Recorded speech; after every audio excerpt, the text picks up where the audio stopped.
Bien-aimés frères et sœurs en Jésus, la grâce, la paix et la miséricorde nous sont données de la part de Dieu le Père et de Jésus-Christ, son Fils, notre Sauveur. Amen. Nous allons lire dans Luc chapitre 10, versets 13 à 16. Mais avant la lecture, nous chantons à la gloire de notre Seigneur un cantique sans attendre, je veux tendre. Le 194 dans Chant de victoire. Sans attendre, je veux tendre au bonheur promis, qui s'élance, qui s'avance, obtiendra le prix. Quand je prie, Dieu m'entend, on m'attaque, il me défend. Donc en route, point de doute, le but est si grand. Près du trône, la couronne attend le vainqueur. Nulle trêve qu'on se lève, a dit le Seigneur. D'obéir, soyons heureux, point de tiède, de peureux. Le fidèle nous appelle à régner aux cieux. Amen. Luc 10, 13 à 16. Là, il est écrit: Malheur à toi, Chorazin, malheur à toi, Bethsaïda, car si les miracles qui ont été faits au milieu de vous avaient été faits dans Tyr et dans Sidon, il y a longtemps qu'elle se serait repentie en prenant le sac et la cendre. C'est pourquoi, au jour du jugement, Tyr et Sidon seront traités moins rigoureusement que vous. Et toi, Capernaum, qui a été élevé jusqu'au ciel, tu seras abaissé jusqu'au séjour des morts. Celui qui vous écoute m'écoute, et celui qui vous rejette me rejette, et celui qui me rejette rejette celui qui m'a envoyé. Amen. Bien-aimés en Jésus-Christ, le Seigneur Jésus indique à ses disciples un exemple de situation qui arrivera certainement à la lumière de ce qui s'observe. Deux villes, Chorazin et Bethsaïda, ont vécu des miracles, mais ne semblent pas avoir eu un élan de repentance. C'est pourquoi le Seigneur Jésus dit qu'au jour du jugement, Tyr et Sidon seront traités moins rigoureusement qu'elles, ces deux villes. Et il ira également du côté de Capernaum, qui finalement aura été une ville privilégiée, donc une ville élevée. Et le Seigneur dit, elle sera rabaissée jusqu'au séjour des morts. Pour conclure, avec une phrase très très intéressante sur la nature de la mission et sur la manière pour les uns et les autres de recevoir la mission. Celui qui vous écoute m'écoute. Celui qui vous rejette me rejette. Et celui qui me rejette rejette celui qui m'a envoyé. Frères et sœurs dans le Seigneur, dans ce texte, nous voulons nous arrêter à deux choses. La première, c'est que ce soit pour un homme, que ce soit pour une famille, que ce soit pour une église, que ce soit pour une ville,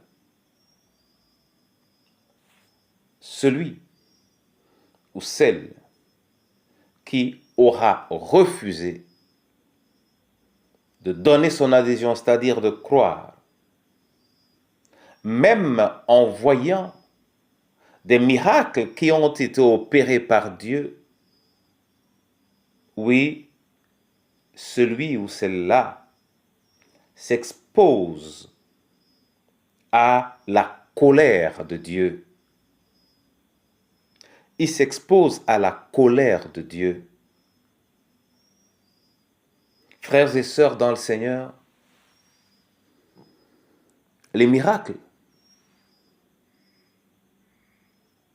les événements particuliers, étonnants, merveilleux, qui accompagnent la parole, sont des événements que le Seigneur suscite afin de susciter plus de disponibilité des uns et des autres à l'adhésion à leur propre salut. Alors si, malgré ces efforts, les uns et les autres s'y refusent, par le fait même, ils s'exposent à la colère de Dieu. La deuxième chose à garder de ce texte est le privilège qu'il y a alors à recevoir ou à écouter le Seigneur à travers ses envoyés. Celui qui vous écoute m'écoute. Et celui qui vous rejette me rejette. Il place donc devant l'homme la possibilité d'opérer un choix. Soit c'est un choix pour la vie, soit c'est un choix pour la mort. Et au bout, il établit de manière claire la relation alors qui existe entre toi ou moi et Jésus et son Père. Tel nous sommes reçus, tel Dieu est reçu à travers Jésus. Tel nous sommes rejetés, tel Dieu est rejeté. Et le rejet de Dieu est un sacrilège. Mais cette manière de présenter les choses révèle également, pour nous, serviteurs, pour nous, enfants de Dieu, pour nous, sauvés de Dieu, révèle que la force, la valeur de notre action, de notre attitude, de notre comportement, de nos gestes, de notre prédication, réside dans le fait que nous avons été envoyés par Jésus, donc que nous présentons Jésus, parce que tant que nous sommes envoyés par Jésus, nous présentons Jésus, et que si nous ne présentons pas Jésus, alors nous ne sommes pas envoyés par Jésus, alors nous ne sommes pas envoyés par Dieu, alors nous rejeter ne serait pas rejeter Dieu. Frères et sœurs dans le Seigneur, aujourd'hui est un jour pendant lequel chacun de nous doit reconnaître qu'il est exposé dans la désobéissance et reconnaître que il pourrait être doublement frappé parce qu'il se présente comme envoyé, pourtant il ne l'est pas, et que dans sa prédication, il soit en plus hors de ce que le Seigneur a dit.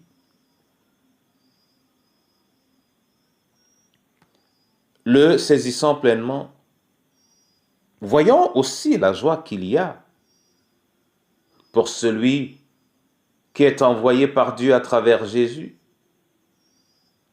et qui fait donc ministère. Oui, alors il a une bénédiction pour lui-même, mais il a également une bénédiction pour sa famille. Que le Seigneur, quelle que soit la position qui est la vôtre, quelle que soit la position qui est la nôtre, nous donne d'être du côté de la vie, entendre et obéir, ou prêcher dans l'obéissance. Amen. Prions Dieu. Je veux te rendre grâce, mon Père, pour ton amour illimité. Je veux te dire merci pour ta disponibilité. Merci pour cette parole, Seigneur, qui va nous soutenir, qui va nous éveiller et qui va nous aider à mieux te connaître et à mieux saisir ta parole afin de te mieux servir. Donne-nous d'être gagnés par la vie, Seigneur. Donne-nous de refuser la mort. Donne-nous, parce que nous avons été gagnés par la vie, de gagner d'autres à la vie, afin que la bergerie soit remplie. Je tiens à te présenter, éternel Dieu, ton Église. Oui, Seigneur, qui a besoin de ton regard favorable, et particulièrement en cette saison où le monde a besoin de repères. Renouvelle-la, rafraîchis-la, Seigneur. Père, s'il faut déraciner, déracine. S'il faut renverser, Seigneur, renverse. Parce que quand tu l'auras fait, tu planteras et tu rebâtiras pour la gloire de ton nom, en Jésus notre Sauveur.